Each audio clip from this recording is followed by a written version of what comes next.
Hello, ladies and gentlemen. Welcome back to another Comics Pals interview at New York Comic Con. I'm here with Cliff Chiang, the artist behind Wonder Woman, the artist behind Catwoman: A Lonely City, and now issue number 3 of Teenage Mutant Ninja Turtles. Cliff, thank you so much. I'm so excited to be talking to you, and you can jump right in. So the book comes out next week. We got a little bit of a sneak peek from the IDW team, and huge shout out to them for setting this up as well. And I wanted to ask, because I feel like you're a very intelligent artist when it comes to constructing panels. One of the things that I noticed in that preview was the usage of split panels.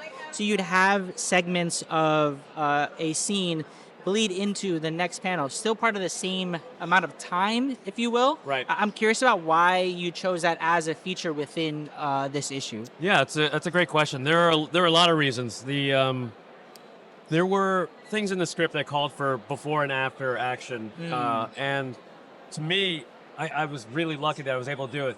So much of the Turtles, the DNA of Turtles, is Eastman and Laird's love for Daredevil, and this was a trick that I saw, Frank Miller and Klaus Janson use on Daredevil a lot, where you would have basically one panel that's one image that's kind of split in half, but then you could see the passage of time through that split. So it was fun to be able to do it and homage them. That's awesome. Yeah, it's a great way to communicate, I think, also because the ninjas are fast, right? Yeah. The action sequences are quick, and I think what you do when you choose to not necessarily accentuate the action, there's definitely this great moment where Leo has landed, he's sort of sitting down, a bunch of people are surrounding him, and he just flips the blade. Right. They fall. Right. Yeah. Incredible sequence. So I really appreciate your usage of that way of communicating time and space as well. Yeah. Thanks.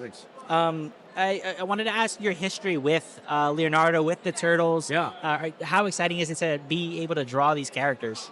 It's a lot of fun. I mean, growing up, of course, like I was a fan of the Turtles. I remember when the books came out originally, and just how they just felt so fresh. And as like a 10-year-old kid, I was, I loved the idea of it so much. And you just knew that there was like a different energy about it. Yeah.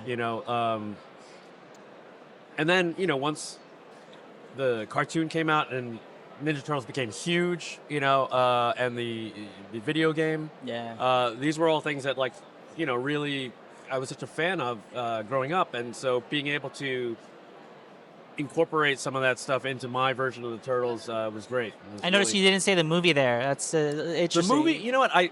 The movie I felt like I was maybe too old for. Okay. Yeah. So, but I watched that a bunch of times. Yeah.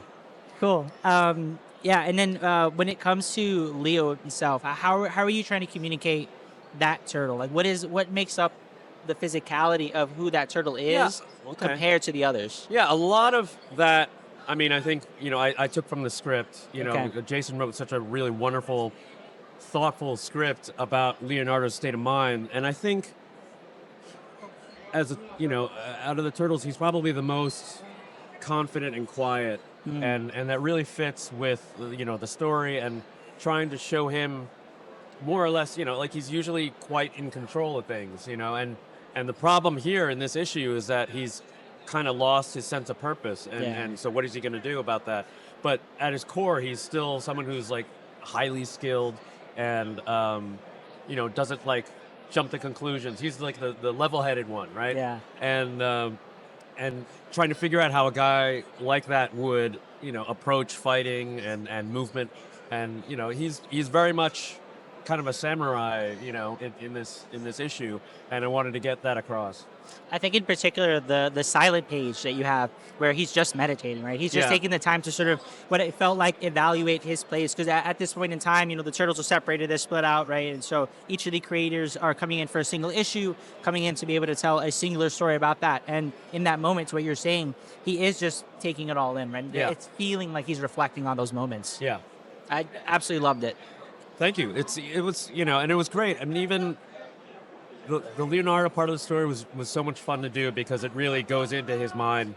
And then at the end, there's a few pages with Mikey and Raphael, and that was also really a lot of fun to draw because that's more almost classic Ninja Turtles action where they're fighting against the Foot Clan and seeing how they fight together, even though they're not really they're not really happy with each other. For sure. So there's infighting, and then there's fighting ninjas, and so it was a lot of fun.